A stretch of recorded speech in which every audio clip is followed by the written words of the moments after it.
Hey everyone, welcome to the Equip Show with Jessica Marino. I am here today with Angela Heim from Town & Country Animal Rescue. Say it right? Yep, said it right. Thank you for joining us today. Of course, thanks for having me. Yeah, how are you? I'm good. Good, perfect. Yeah. Well, she's going to tell us all about their mission, what's going on over there, some fun initiatives they have going on, and how you can get involved. So I'm going to kick it over to her and just start with what is your guys' kind of 20-second mission, pitch, vision, all of it. Oh gosh, 20 seconds is hard, but if it's a little over, I'll excuse it. I'm Angela with the Development Director, Town & Country. We have been around for about 40 years. Wow. All volunteer run for about 34 of those years. Okay. Wow. Yeah, and we are kind of in the mission of, for sure, animal rescue. That's kind of the heart and soul of our operations. It's just getting animals from horrible situations into, a safe temporary space until we can find their forever homes. And then alongside that, a lot of program components centered around the human-animal bond is creating connections with the people and the pets that we serve. I love that. That's pretty close to 20 seconds. Yeah. All right. Yeah. So we're on a good roll. Good. So when you say animals, is it all animals? So right now, we've kind of refined our mission over the years. Right now, we are strictly serving cats and dogs. Those are the animals that have the highest overpopulations, and those are the ones that seem to have the highest needs in our community for right now. Okay. Yeah. And where are you guys located? We are located in Papillion off of 370, kind of tucked right away in farmland. So, yeah. Okay, perfect. Yeah. So how long have you been with the organization? I've been with Town & Country for almost a year. Almost a year? Yeah. And how did that start? I had a friend of mine that worked on the board, and I saw that they were hiring for the development position. I had stepped out of nonprofit for a little bit to do a whole COVID little side hobby. There you go. And then thought, gosh, I really miss nonprofit work. I miss the people involved in it. I saw that they were hiring. I've been a nonprofit for 20 years, prior to. So I was just like, I really miss it. My first job out of college was with a rescue. And so it was kind of the perfect opportunity for life to come full circle on me. But that's awesome. Yeah, once you're in the work, it's hard to leave. I know, right? Yeah, people try to take breaks, but we always come back. Right, yes, we love the community too much. For sure. So kind of what are the programs that you guys have, and what does a day-to-day look like for you? So day-to-day is chaos. Every day. That's fair. We get animal transports in sometimes at midnight, sometimes really early in the morning. So we're interesting as a rescue or no-kill. So that means that more than 90% of our animals will not get euthanized, and we will do everything in our power to make sure that these animals, if they have a chance to survive, that we give them that chance to survive. So day to day, that might mean lots of medications, lots of trips to urgent care visits. Just whatever that animal needs at that time. Sometimes it's behavioral support. Sometimes it's just a safe space to land. A lot of them have gone through quite a bit of trauma. We work a lot with high kill shelters that can no longer house the animals due to, overpopulation. And so then we'll kind of take the ones that have been sitting in the shelter for too long, aren't getting adopted, and then we will give them the next chance at adoption. And that comes with a lot of trauma, especially for animals that have only seen shelter life. So that's awful and sad. But we have over 150 volunteers. Wow. Throughout our operations. That's awesome. Yeah. So when you say what happens in a day, a whole lot of stuff happens in a day. So they'll come in. We sit on, I mentioned we're in Papillion, rural. We sit on almost 3 acres of land. Oh, cool. So our volunteers get to come in. It's really a magical space. Our volunteers come in and they will walk dogs around the property, across the street. We have a ball field. So the animals really get a ton of outdoor space, which is very different from like a typical shelter environment. Volunteers will come in and just play with them, pet them, walk them. And then that's our dog volunteers. Our cat team comes in and will clean cages and not kennels, sorry. Our cat team will clean litter boxes. Okay. Yep. Yeah. That's different. The kennels are in the dogs. But yeah, it's chaos. The puppies are climbing everywhere, making messes. We'll get something cleaned up, and then, it's like having 100 toddlers on site at all times. I get that. Yeah. It's always something to clean. Yes, for sure. The cat house is a free roam cat house for the most part, which is really cool. A lot of the pets that have come from homes, right, they're used to socialization. They're used to other animals. Okay. So we kind of feel them out for a week and see, how they're doing medically. If they have any medical needs, we'll hold them for a week while they're on a quarantine period. And then once that time's up and once we know that they're healthy and ready to kind of be available to the public, then we just kind of take a look at their behaviors and personalities. And in the cat house, that means letting them all kind of free roam, which is fun. Some don't play as nice as others, so then they get to go into their own little rooms on their own, or little cat condos is what we call it. That's cute. But yeah, they have a lot of space to run around. Good. Yeah, it's awesome. My cat would need her own room. Yeah.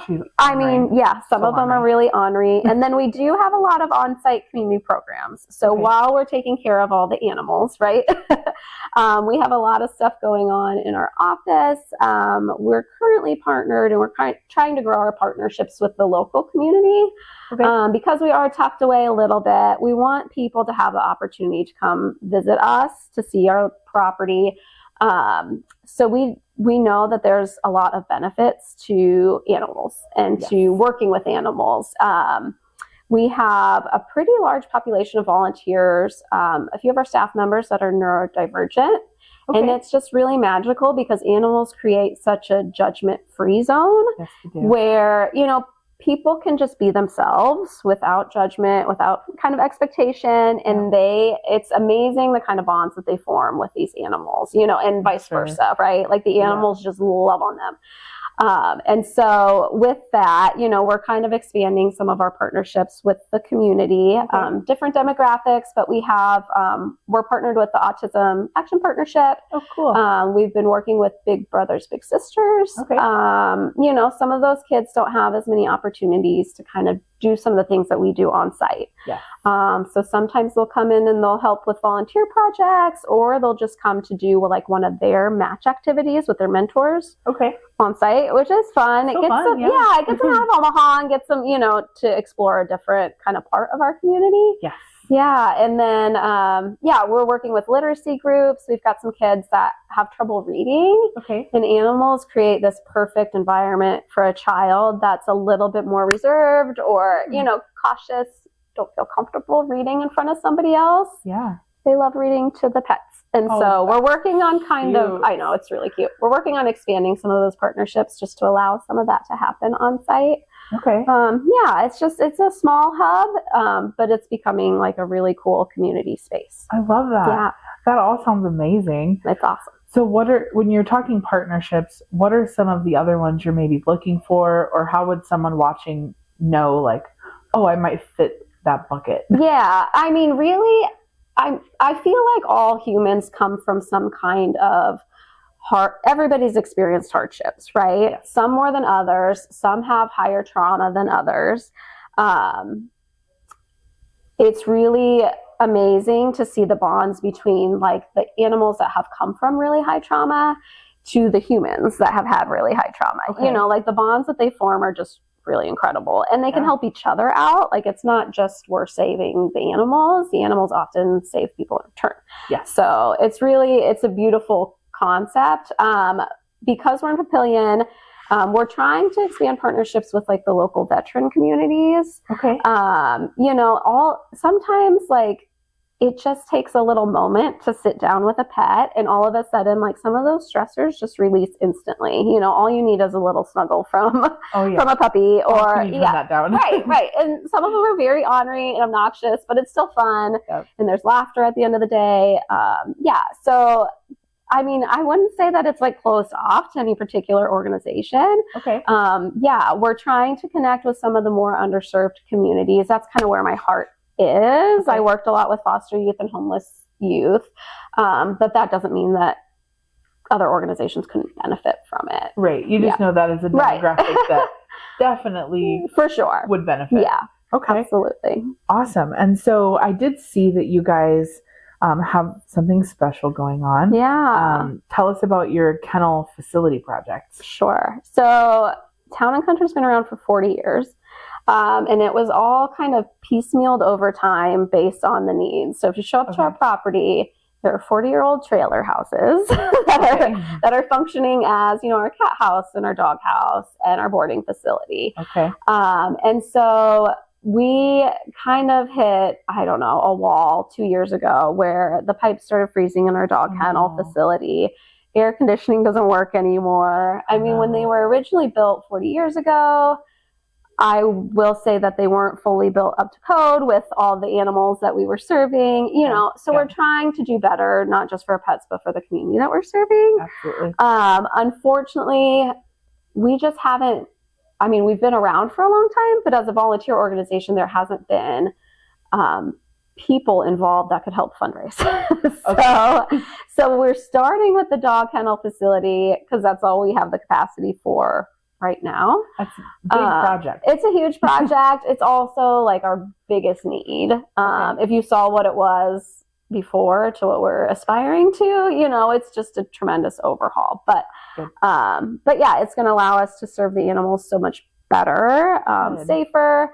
Not that we didn't before, but just the buildings were collapsing on top of our heads. So, so it is time. Yeah, so it's definitely time. Everything was patchworked for a long time, and now we're just ready to have a fresh space. So it starts with the dog kennel facility, and that'll be kind of a phased project because all of our other buildings need some work too. Okay. So once this is built, then our plan is to work through the rest of our properties. Okay. And so are they all going to still be their own kind of separate building? We're hoping we can combine them. Okay. It kind of depends on hallway.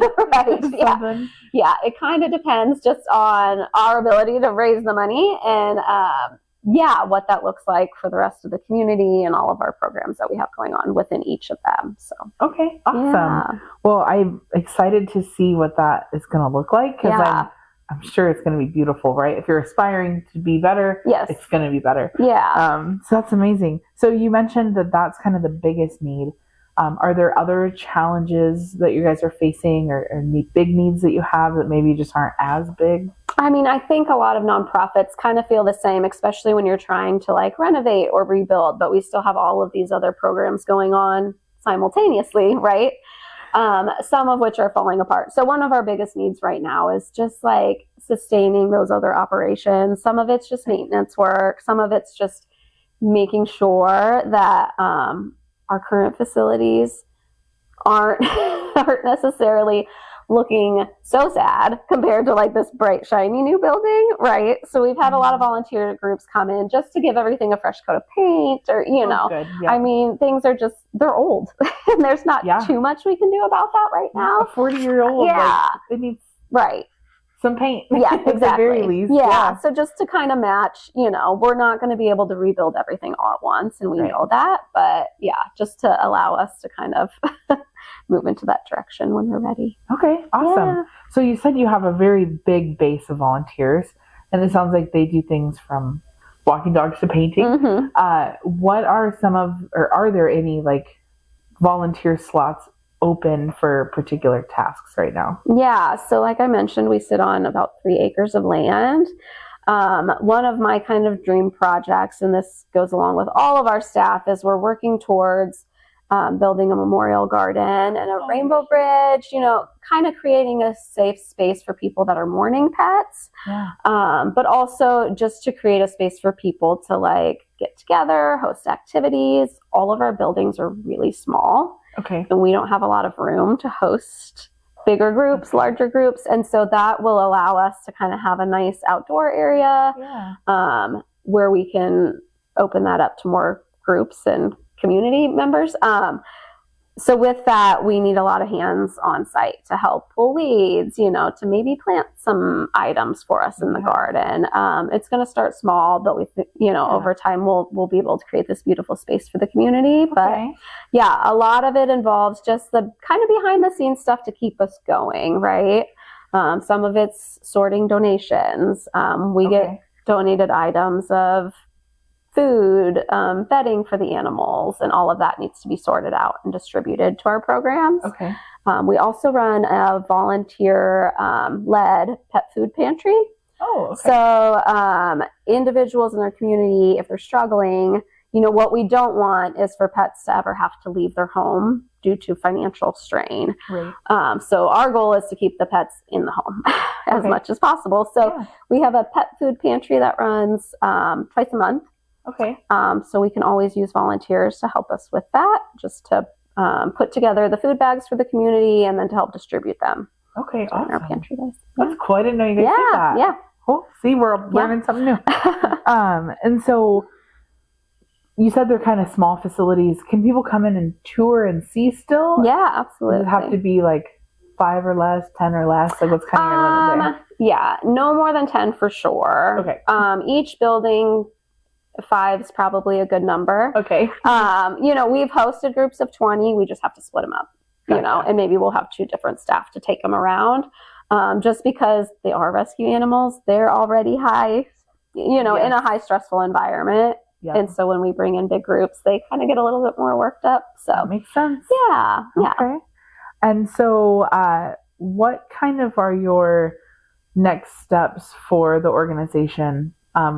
You said you're working on this kennel facility. Like what is the next thing you have to do in order to keep the momentum going for that? Sure. So one of the biggest challenges for us right now is because we're building this new facility, exactly where our current facility is, what does that mean for our animals and our care, right? Yeah.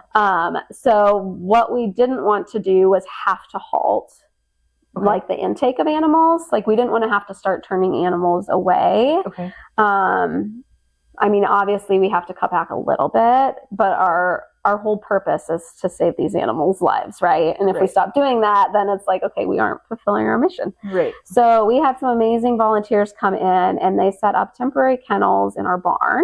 Okay. For our dogs that are coming in. And then we have an amazing group of fosters that are fostering them in the meantime at their homes until they get adopted out. So that's a big need for us, is just bringing on additional foster homes. Okay. Sometimes it's very short term. Sometimes, we'll get an animal in, we'll quarantine them on site for about a week. And then, sometimes they're ready to be adopted right away. The other animals might need a little bit more time. Okay. Some of them are so timid, they might need a little bit more training before somebody is willing to take them into their home. Yeah. They're skittish or they just don't trust people yet. And so sometimes we have to work with them a little bit more.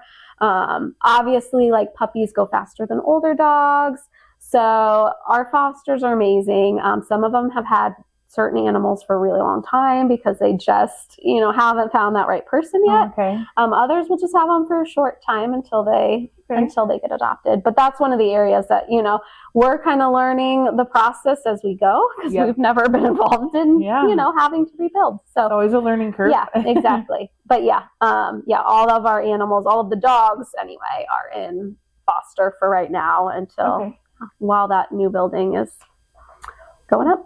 Awesome. Yeah. I'm glad that there are people that can do that and are willing to do that.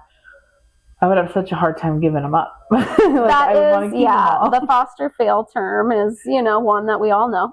And that's okay. That's okay. Once you have them. I know. It is hard. It's also so fun, though. I've had dogs that I know have a home, and I fall in love with them anyway. But I'm like, well, this was really lovely. You get to be that little respite for them on their next step, That's exciting. Yeah. I love that. Yeah. So what about events? Do you guys have anything coming up? Gosh, we have a lot. Okay. So the community has been awesome for us. They step forward to help because, again, we're so small, right?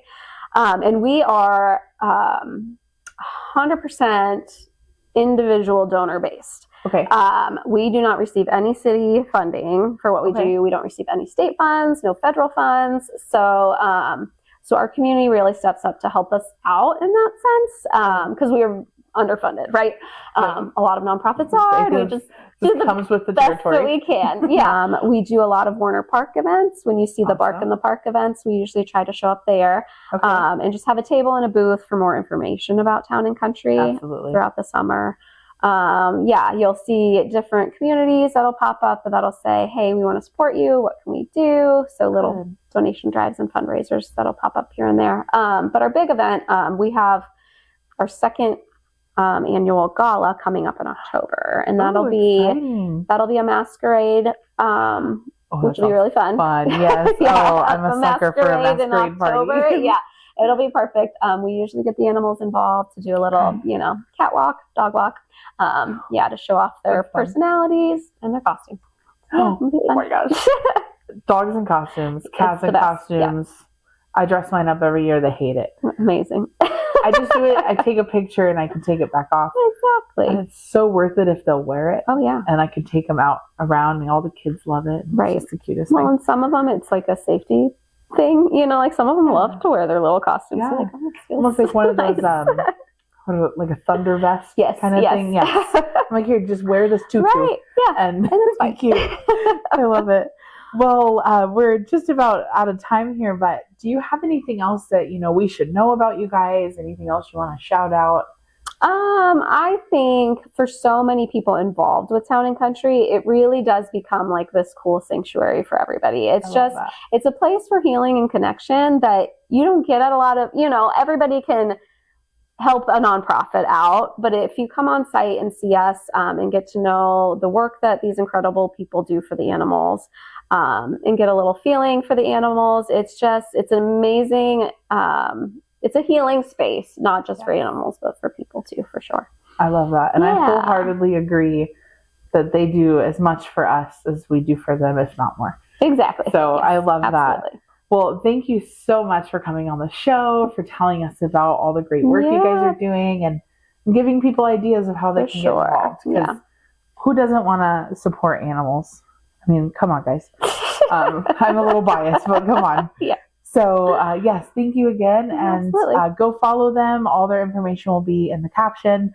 And make sure you give them a like and stay up to date with what they have going on and get a ticket or table or whatever for the masquerade party so that we can all party together. Awesome. Thank you. Thanks, guys.